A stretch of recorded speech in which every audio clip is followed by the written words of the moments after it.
Muy bienvenidos sean amigos a Fe Sin Filtros, este canal donde analizamos la fe y analizamos cosas de la Biblia sin filtros. Hoy vamos a estar hablando de uno de los temas más interesantes que podemos tratar de la profecía, que es ni más ni menos que las trompetas de Apocalipsis. Vamos a estar tocando a mi punto de vista. Recuerden que en el capítulo anterior vimos que las profecías, cada intérprete las va acomodando según su postura, pero siempre tiene que estar basada en la Biblia. Y hoy vamos a estar viendo una de las posturas más interesantes, a mi parecer, de Apocalipsis y una de las más cercanas a la Biblia. Así que vamos a ver qué significan las trompetas de Apocalipsis y todo el tema. Para empezar, voy a leerles un versículo que se encuentra en Isaías 8:20, que recuerden, a la ley y al testimonio, si no habla conforme a esto es porque no les ha amanecido. Entonces entendemos algo. Para entender las profecías, sí o sí tienen que estar basadas en algo. Entonces, vamos a estar leyendo a ver qué es lo que sale de aquí.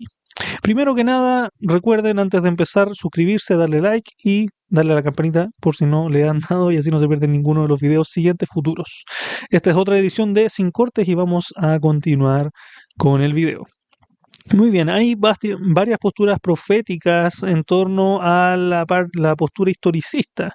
De hecho, por lo menos existen más de 10 y yo por lo menos he visto 7. No he visto más que 7, pero dicen los teólogos que hay más de 10 posturas proféticas en torno a las trompetas de Apocalipsis, bueno, en torno a Apocalipsis completo en sí, pero como yo les dije, yo soy partidario de la postura historicista, entonces por ende yo guío y leo las cosas del historicismo.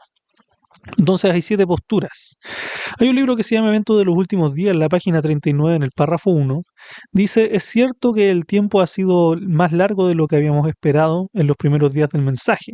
Nuestro Salvador no apareció tan pronto como le esperábamos, pero ¿ha fallado la palabra de Dios? Nunca. Deberíamos recordar que las promesas y amenazas de Dios son igualmente condicionales. ¿A qué nos referimos a que la profecía es condicional? A las amenazas y las advertencias de Dios.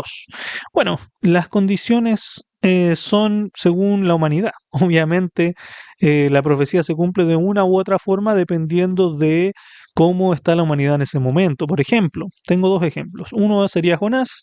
Jonás, recordemos que fue a predicar a Nínive, que se iba a destruir. Se me cayó el lápiz con el que estoy explicando. Nínive se iba a destruir ¿en cuánto? En 40 días. Entonces llega Jonás y dice, bien, bien, vengo yo a darles un mensaje de destrucción, Nínive será destruido en 40 días y me alegro porque él odiaba a los ninivitas y de hecho era un profeta bastante malo, pero era un muy buen evangelista. La cosa es que él se va a un monte para ver la destrucción y no se destruye en 40 días en la ciudad, sino que como ellos se arrepintieron, Dios movió la profecía 40 años después cuando volvieron a hacer lo malo y todo, y ese rey murió, el anterior de Nínive, volvieron a hacer lo malo, se olvidan de Dios, y ahí llega la destrucción de Nínive 40 años después. Luego vemos otro de los puntos bien interesantes que es el Cordero de Dios. Todos sabíamos que el Cordero de Dios tenía que venir para morir por los pecados del mundo y para representarnos a nosotros en otro lugar que se llama el lugar santísimo o Sión, o el monte de Sión en el cielo. O bueno, si no lo sabías, eso es de la profecía de las 2300 tardes y mañanas de Daniel capítulo 8. Otro día vamos a explicar eso, pero hoy día vamos a empezar con las trompetas. Es interesante porque el Cordero de Dios tenía que venir al mundo a morir por nosotros, pero Él iba a venir a morir de otra forma, no venía a morir como nosotros siempre lo eh, presentaron así en la Biblia con la crucifixión. Obviamente Él venía a morir por nosotros, pero Él venía como Cordero en matadero. Él iba, según la profecía, a morir como en el sistema ritual de el santuario, que era que Jesús iba a ofrecer voluntariamente, el pueblo lo aceptaba, el Israel, y luego él iban a hacer, iban a cortar la yugular y su sangre iba a ser rociada en el propiciatorio 7 veces. Pero eso no pasó, a Cristo lo rechazaron y obviamente el pueblo judío dejó de ser parte del pueblo de Dios, aunque hay muchos cristianos que son sionistas, yo no lo soy, yo no creo que eh, que los israelitas sigan siendo el pueblo de Dios. Yo pienso que al momento al rechazar a Cristo, ellos ya no son el pueblo de Dios y el pueblo de Dios llega a ser todos los que creen en Cristo, incluyendo los gentiles, como lo dice Pablo. Entonces esos son los dos ejemplos. Ahora, ¿cómo funciona Apocalipsis? Apocalipsis funciona con símbolos e historias que mandan la Biblia de un lado a otro, como les dije, para ponernos en contexto. Eso creo que igual lo dije en el video anterior, pero no es malo recalcarlo. Por ejemplo, si dice, estamos leyendo y dice un libro, cinco piedras y un gigante, nos vamos a la historia de David. Si nos dice un barco y muchos animales, nos vamos a la historia de Noé. Si nos dice un niño sacrificado, un niño para sacrificio, nos vamos a la historia de Abraham con su hijo. Y así. Sí, dependiendo de la historia y el contexto, es como Cristo, o sea, como Cristo, como el profeta a nosotros nos está diciendo que nos vayamos. Así funciona Apocalipsis y los profetas, o sea, y los libros proféticos. Disculpen, que a veces me enredo al tener muchas ideas. Apocalipsis 1:13, en el capítulo 1, de hecho, parte con el candelero de oro. De hecho, así está estructurado Apocalipsis. Parte primero con el candelero, que era un mueble del santuario. Dice capítulo 1, la, sí, es la situación cuando Jesús entra entre los candeleros, los siete candeleros. Y el capítulo del 2 al 3 son las siete iglesias. Esa es la visión del candelero. Luego parte con la visión de la mesa de los panes, que es el mueble que está enfrente del candelero, y eso aparece en Apocalipsis 4, del 1 al 4, donde se presenta. Y es la visión del rollo y el cordero inmolado. Luego vienen los siete sellos de Apocalipsis, que si quieren igual los estudiamos. Ahí comenten más abajo si quieren que los estudiemos. Luego vienen los 144.000, que también es un tema aparte, si quieren también lo estudiamos, no hay problema. Y luego viene el punto de vista del altar del incienso, que eso se encuentra en Apocalipsis 8, del 3 al 5, y abarca desde el capítulo 8 al 11. De hecho, eso es lo que vamos a estudiar hoy. Las trompetas se encuentran en el capítulo 8, del 4 al 12, las primeras cuatro, o sea, del 6 al 12. Luego en el capítulo 9 al 11 se encuentran las últimas tres trompetas, que también se le conoce como los tres ayes, el mensaje del águila. Luego el capítulo 10 viene el librito abierto y el capítulo 11 los dos testigos y los dos ayes. Bueno, y Apocalipsis 12 es bien interesante porque parte con la parábola de la mujer y el dragón y es el punto de vista del mueble que se le conoce como el arca del pacto. Y eso parte desde el versículo 11, o sea, del capítulo 11 del versículo 19, y él parte con el capítulo 12, que es la parábola de la mujer y del dragón, capítulo 13, las dos bestias y la marca de la bestia, capítulo 14, los 144.000 y los tres ángeles, capítulo 15, sobre el mar de cristal, capítulo 16, las plagas postreras, capítulo 17, la condenación de la ramera y Babilonia y los 10 reyes, capítulo 18, la caída de Babilonia, capítulo 19, alabanzas, las bodas del Cordero y la segunda venida de Cristo, creo que ahí lo anoté dos veces, capítulo 20, el milenio Og y Magog, y capítulo 21, el triunfo y las palabras finales del llamado de la esposa, que recordemos que simboliza la iglesia. Así que vamos a partir con Apocalipsis capítulo 8 en la quinta trompeta. De hecho, antes les voy a resumir las primeras cuatro, porque en el protestantismo y en la parte historicista se sabe que las trompetas, al estudiarlas, son periodos de tiempo proféticos. ¿Qué significa esto? Que cada trompeta es un periodo de tiempo, del cristianismo obviamente, ante el mundo. Entonces sabemos que la primera trompeta es un periodo que abarca más o menos desde el 31 que se va a Cristo hasta el 321 y es un cristianismo primitivo que vivía en Roma y es arrasado por la misma Roma, es perseguida. Luego, el segundo periodo, la segunda trompeta, es un periodo del 321 al 518, donde Constantino presenta un nuevo sistema de adoración y una ley falsa. Eso pasa en Apocalipsis, bueno, eso la referencia es Apocalipsis del 8, el 8 al 9, el otro es Apocalipsis 8, versículo 7. Luego en Apocalipsis 8, del 10 al 11, nos dice la tercera trompeta, que yo la sitúo entre el 538 y 1798, donde es un agua amarga, contaminada y la falsa representación de Dios en la tierra. Y ahí yo involucro al papado porque eso se ve también con Daniel capítulo 7, que habla de esto mismo. Luego, en Apocalipsis 8:12 nos dice el último periodo de tiempo, que sería desde 1798 hasta 1863, que hay un cristianismo falso todavía, con hijos de la iglesia falsa y con doctrinas erradas y enseñan mentiras. Todo ese periodo ya pasaron esos 4 periodos. Desde 1863 en adelante, entendemos que hay movimientos que tienen sana doctrina. Y bueno, empecemos a ver el tema de la quinta trompeta, que son la parte final de la tierra. Apocalipsis 8:13 dice, y miré yo y un ángel volar por el medio del cielo que decía a gran voz, ay, ay, ay, de los que moran en la tierra, y a causa de los otros toques de trompeta que están para sonar los 3 ángeles. Es interesante porque aquí hay un 3, ay, ay, ay.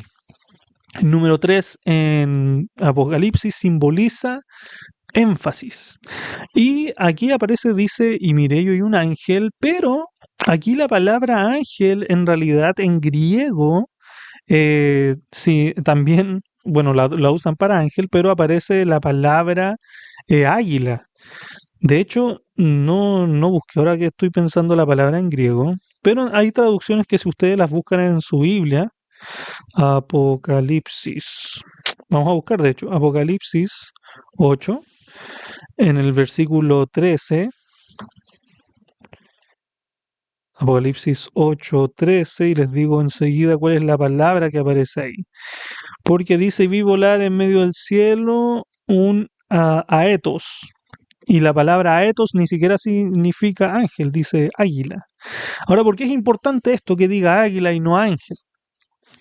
Porque el águila en Apocalipsis representa que viene un mal augurio. Es un pájaro de mal agüero, como dicen aquí en Chile. Es un pájaro que tú sabes que si está ahí y está volando en medio de algo, son pájaros carroñeros. O sea que hay cadáveres cerca, la muerte está cerca. Y la quinta trompeta parte así. Apocalipsis 9, del 1 al 2. El quinto ángel tocó la trompeta y vio una estrella que cayó del cielo a la tierra, y se le dio la llave del pozo del abismo, y abrió el pozo del abismo y subió un humo del pozo, como humo de gran horno, y se oscureció el sol y el aire por el humo del pozo. Interesante. Ahora, ¿qué nos recuerda esto? Vi caer del cielo una estrella hacia la tierra. Nos recuerda Isaías 14:12. Como caíste del cielo, lucero, hijo de la mañana, cortado fuiste por tierra, tú que deleitabas a las naciones. También nos recuerda que a Cristo cuando le dice que vio a Satanás caer del cielo como un rayo a la tierra. Es interesante. Ahora aparece otra palabra ahí que es abismo. Se le dio la llave de el abismo. Ahora, ¿para qué sirven las llaves? Obviamente sirven para abrir algo que está cerrado. Ahora, que tú tengas la llave significa que tú tienes autorización para abrir eso. La respuesta es no. Por ejemplo, si alguno de ustedes, seguidores, me prestan la llave de su casa, me pasan la llave de su casa, una copia, y me dicen, voy a viajar, y si alguna cosa pasare, entra a mi casa, y si no, o si te pido que entres a mi casa, entra a mi casa, si no, no entres. Y yo, aunque no me des autorización y me digas nada, yo llego y entro. Yo tengo acceso a tu casa, pero no estoy autorizado para entrar. Es lo mismo acá. Aquí se le da una llave y es del pozo del abismo. Ahora, la palabra abismo aquí es la palabra tesabusos. ¿Qué es el abismo? Se refiere a un lugar donde moran los espíritus o un lugar que en la antigüedad también se le llamaba el Hades.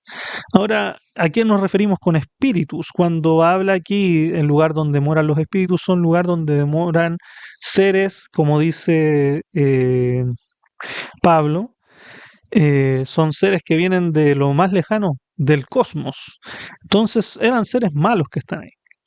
Y siempre, siempre, siempre, siempre que aparece la palabra abismo o tesabusos, siempre se refiere a demonios. Por ejemplo, cuando va a los endemoniados de Gadara. Miren, de hecho aquí tengo varias citas que hablan de demonios. Apocalipsis 23, Lucas 8:31, Apocalipsis 9:2, Apocalipsis 9:11, Apocalipsis 17:8, Apocalipsis 9:1, Apocalipsis 20:1, Judas 1:6 y Efesios 6:12. Todas estas citas dicen tesabusos y en todas estas citas van a encontrar la palabra demonio o ángel malvado o ser maligno.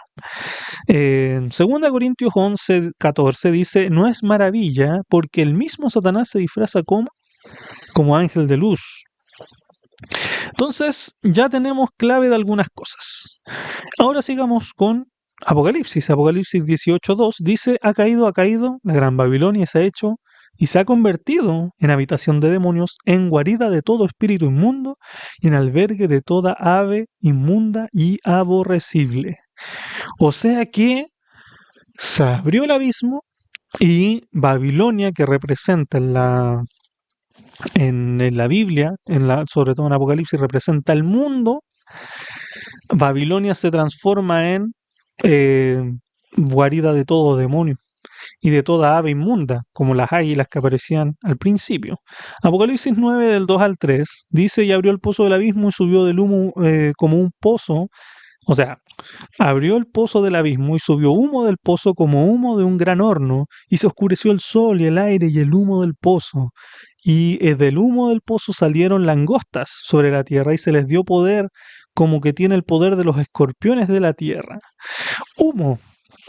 Otra palabra bien interesante, que aquí la palabra, cuando uno se refiere a los ángeles en la Biblia, aparece una palabra en griego que es neuma, y se escribe con P, neuma. En griego se refiere etimológicamente a un soplo, un aliento, y su significado varía según el contexto, abarcando desde el aire hasta los seres espirituales como los ángeles. Los ángeles se les compara con el viento. De hecho, en la Biblia hay un versículo que dice, ¿no son todos espíritus ministradores? Ahí aparece la palabra neuma. Pero es interesante porque el neuma, cuando se refiere a los ángeles, es viento transparente, translúcido, pero cuando se refiere a los demonios se refiere como un humo. Eso simboliza el humo, los demonios. ¿Y las langostas por qué? Eso es una referencia, como les dije, a Éxodo capítulo 10, versículo del 4 al 7. Y si aún rehusas dejarlo, iré. He aquí que mañana yo traeré sobre sobre tu territorio las langostas, las cuales cubrirán la faz de la tierra, de modo que no pueda verse la tierra, y ella comerá lo que escapó, lo que se quedó del granizo. Comerán asimismo todo árbol que os fructifica en el campo. Luego dice, y llenarán tus casas y las casas de todos tus siervos y las casas de todos tus egipcios, cual nunca vieron tus padres ni tus abuelos desde que ellos fueron sobre la tierra hasta hoy. Y se volvió y salió delante de Faraón, Moisés. Entonces los siervos de Faraón le dijeron, ¿hasta cuándo será este hombre, hasta cuándo será que este hombre un lazo para nosotros? Deja ir a estos hombres para que sirvan a Jehová su Dios. ¿Acaso no sabes que todavía Egipto está ya destruido? Eso le dicen a Faraón. Es bien interesante esta parte porque aquí aparece otro punto importante que dice que aquí estas langostas se quieren comer los árboles, se van a comer todos los árboles y se llena Egipto de todo esto. O sea que en el mundo hay muchos demonios, se llenó la tierra de demonios, ellos están haciendo apariciones ya descaradas, ya no es como hace años que ellos aparecían de formas misteriosas, ahora se muestran tal y como son las sesiones espiritistas, los fenómenos paranormales, ovnis, etcétera. Todo eso tiene que ver con la esfera demoníaca, no porque hablemos de demonios en la Biblia si son personas con cachos y cola, no son así, ellos simplemente son seres de otra raza que cayeron desde el universo hacia acá, entonces son seres distintos y son obviamente los más malvados de la tierra. ¿Y por qué es importante que se coman todo árbol? Porque en Apocalipsis cuando te dice que protejan toda planta, toda arbusto, árbol o cualquier cosa verde, siempre en profecía la parte verde o las cosas verdes simboliza la vida espiritual de las personas. Son distintos personas de distintos niveles espirituales. Por ejemplo, las cosas verdes son personas que tienen un nivel espiritual muy bajo, que recién conocieron a Cristo y recién están empezando en este camino del cristianismo. Luego vienen plantitas que obviamente ya conocen un poco más, estudian un poco más la Biblia, luego vienen arbustos que obviamente ya son un poco más grandes y luego ya están los árboles que dan fruto, que son personas que estudian mucho la Biblia, personas que ya viven el cristianismo como parte de su vida cotidiana y enseñan a otros para que otros también puedan enseñar. Esos son los distintos estilos de vida espiritual. Ahora, en Deseado a toda la gente, página 682, dice nuevamente, la agitada turbia rugió como demonios. Había verdaderos demonios en forma humana. Y en la muchedumbre, ¿y quién podía esperarse sino respuesta de sea crucificado? Bueno, estos poderes del mal están en nuestras asambleas, en lugares que se muestran. Ya no, el demonio en sí ya no se disfraza como hace años. O sea, está disfrazado, pero se muestran como seres humanos, seres tangibles en todos los lugares. Esto lo podemos ver incluso en los temas conspiranoicos y todo lo que hablan de que los extraterrestres se disfrazan y todo. Eso es una realidad según Pablo, que están aquí con nosotros. En Apocalipsis 9:3 dice, y del humo salieron langostas y sobre la tierra y se les dio poder como tiene el poder los escorpiones a la tierra. ¿Cuál es el poder del escorpión? Adormecer, aturdir y que te vayas muriendo lentamente. Obviamente te habla de la vida espiritual. Lucas 10, del 18 al 19. Y les dijo Cristo, yo veía a Satanás caer del cielo como un rayo. He aquí, os doy potestad de hollar serpientes y escorpiones, y sobre toda fuerza del enemigo, y nada os dañará. Interesante, Cristo nos da el poder para poder nosotros espantar al demonio cuando éste esté atacándonos de alguna forma. Y ahí, si se dan cuenta, dijo serpientes y escorpiones. Interesante, porque él también usaba las referencias apocalípticas proféticas. Apocalipsis 9, del 4 al 5. Y se les mandó que no dañasen la hierba de la tierra, cosa verde alguna, ni ningún árbol, lo que les había comentado recién, sino que solamente a los hombres que no tuviesen el sello de Dios en sus frentes, y se les fue dado que no los matasen, sino que los atormentasen 5 meses, y su tormento era como tormento de escorpiones que hiera al hombre. Otra cosa bien interesante. Dios, aquí dice, tiene personas selladas en la frente. ¿Qué simboliza eso, un sello en la frente? Es que tú sigues a Dios de forma consciente. No lo sigues de forma involuntaria. Tú eres consciente de lo que estás haciendo y eso simboliza tú tener el sello de Dios en la frente. Sus mandamientos los tienes aquí y los guardas porque tú eres consciente del cristianismo. El cristianismo es una disciplina. Y luego dice que no matasen, sino que los atormentasen. ¿Cuánto? 5 meses. ¿Cuántos son 5 meses? 5 meses son 150 años proféticos. ¿Cuándo comenzó esta trompeta? No lo sabemos. Sabemos que la cuarta trompeta termina en 1863, pero no sabemos cuándo inicia la quinta, porque esto no es que termina una y parte la otra enseguida, sino que puede esperar un poco de tiempo. 150 años. Y cuando terminen estos 150 años, ya vamos a ver lo que pasa.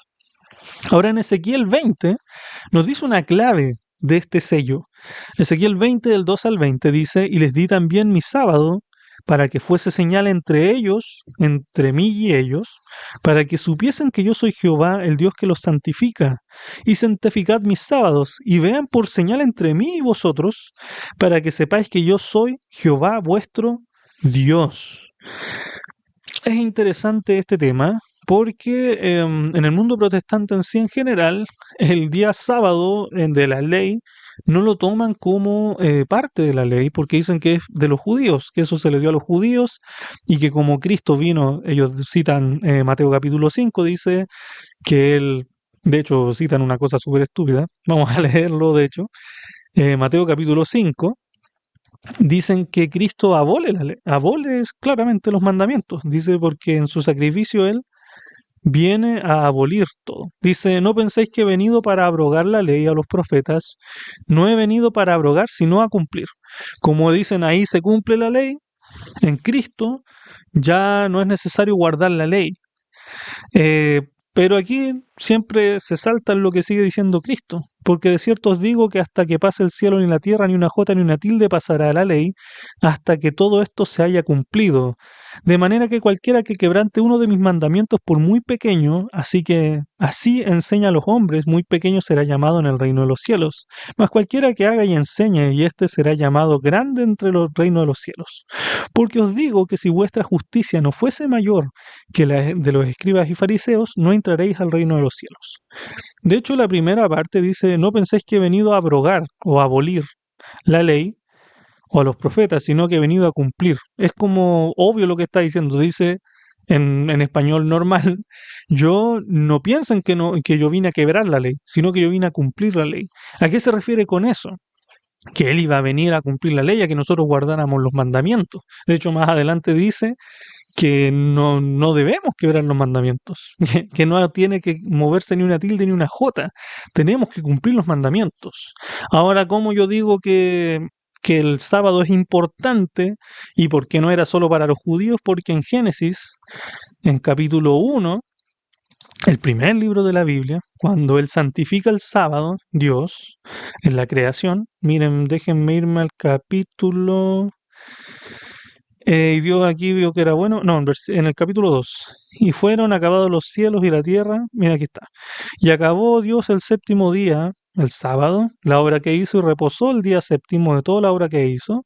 Y bendijo Dios el día séptimo y lo santificó porque era de reposo para toda su obra que había hecho para la creación. La santificación del sábado viene en el Génesis. Y antes en el Génesis, no existía ningún judío. De hecho, era para Adán este, esta ley. Entonces, si era para Adán, todos los hijos de Adán tenemos que cumplirla. Y si tú eres cristiano, tú crees que eres hijo de Adán. Y el otro punto importante que es para esto es en Malaquías, en el capítulo 4, cuando hay una profecía, que esta se la voy a leer completa, en la profecía de la venida de Cristo. Dice así, el advenimiento del día de Jehová. He aquí viene un día ardiente como un horno, y todos los soberbios y todos los que hacen maldad serán estopa, y aquel día vendrán como los que abrazarán, y así dicho Jehová de los ejércitos, y no les dejará raíz ni rama, mas vosotros los que teméis mi nombre, nacerá el sol de justicia, y en sus alas traerá salvación, y saldréis y saltaréis como becerros en manada. Aullaréis a los malos, los cuales serán ceniza bajo las plantas de vuestros pies. Y en el día que yo actúe, ha dicho Jehová de los ejércitos, acordaos de la ley de mi siervo Moisés, la cual encargué en el monte Horeb, ordenanza y leyes para todo Israel. He aquí yo envío a profetas como Elías, antes de que venga el día de Jehová, grande y terrible, y él hará volver los corazones de los padres hacia los hijos, y el corazón de los hijos hacia los padres, y no sea que yo venga e hiciere y hiera la tierra con maldición. Este tema de Elías y Moisés lo vamos a estudiar más adelante porque son simbólicos, por si acaso. Pero aquí aparece algo que es interesante, porque aquí la ley es hasta la segunda venida de Cristo que hay que guardar la ley. ¿Y cuál ley? No la ley de Moisés normal, porque acuérdense que habían 614 leyes que Moisés escribe, sino que era otra ley, es la que Dios le manda en el monte Horeb. ¿En el monte Horeb qué le da? Los 10 mandamientos. Entonces, si los 10 mandamientos son hasta hasta la segunda venida de Cristo, significa que la crucifixión hace 2000 años no se abolieron. Punto. Y si, bueno, y siempre los protestantes que pelean en este punto, ellos siguen todos los otros mandamientos, solamente que tienen conflicto con el sábado. Pero bueno, en Deuteronomio 4.9, o sea, en Deuteronomio 4.2 dice, no añadiréis a la palabra que yo os mando, ni disminuiréis de ella, para que guardéis los mandamientos de Jehová vuestro Dios, que os ordenó. Apocalipsis 9.5 dice y le fue dado que no matasen, sino que lo atormentasen por los 5 meses. Recordemos lo que habíamos dicho antes. En 1850, el 24 de agosto de 1850, hay algo que es el nacimiento del espiritismo moderno. De hecho, son las hermanas Fox, que parten con esto. Esto lo menciona Aleister Crowley y lo menciona también, bueno, algunos Kardec, también Alan Kardec, espiritistas famosos de la historia. Dicen de que el espiritismo moderno parte en 1850. O sea que Satanás, o Lucifer, o como le quieran llamar, ha estado planeando desde 1850 un golpe. De eso han pasado 176 años. Es decir, que en 1850 posiblemente no empieza la quinta trompeta, pero sí empieza a abrirse la cerradura de a poco, por así decirlo. Pero el humo no salió en 1850, sale después. Ahora, en Apocalipsis capítulo 9, que diga, disculpen, Apocalipsis 9 del 7 al 9, dice, el aspecto de las langostas era semejante a un caballo preparado para la guerra. En la cabeza tenían como coronas de oro, sus caras eran como caras humanas, tenían cabello como cabello de mujer, sus dientes eran como de leones, tenían corazas como corazas de hierro y el ruido era de muchos caballos corriendo en batalla. Bueno, aquí Apocalipsis nos describe langostas, caballos de guerra, coronas de oro, caras de hombre, cabellos de mujer, dientes de león, corazas de hierro, estruendos de alas y ruido de muchos carros. Eso es otra referencia bíblica, es otra profecía.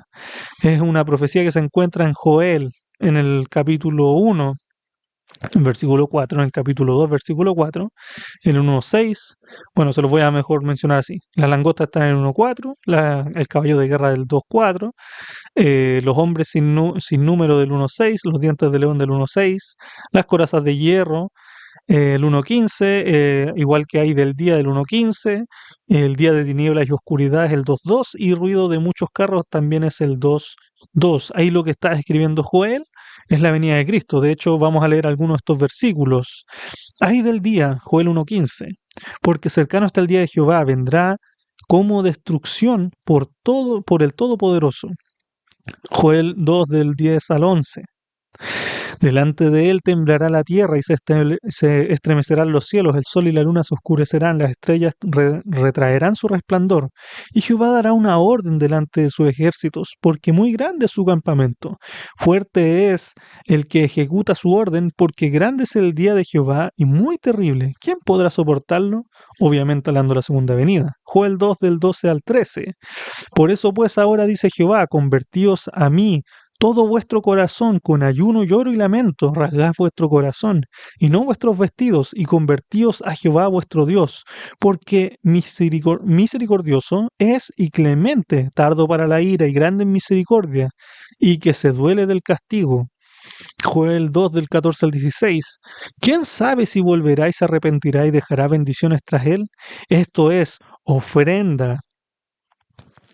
O sea, esto es delante de él, esto es ofrenda y libación para Jehová vuestro Dios. Tocad la trompeta en Sión, proclamad ayuno y convocad asamblea, reunid al pueblo, santificad la reunión, juntad a los ancianos, congregad a los niños y a los que maman, salgan de sus cámaras, el novio y su tálamo, la novia. Joel 2:17. Entre la entrada del altar o sea, entre la entrada y el altar lloren los sacerdotes ministros de Jehová y digan, perdona, oh Jehová, a tu pueblo, y no entreguéis al oprobio tu heredad, para que las naciones que se enseñoreen de ella, ¿por qué han de decir entre los pueblos de Dios, ¿dónde está tu Dios? Joel 2:25. Y yo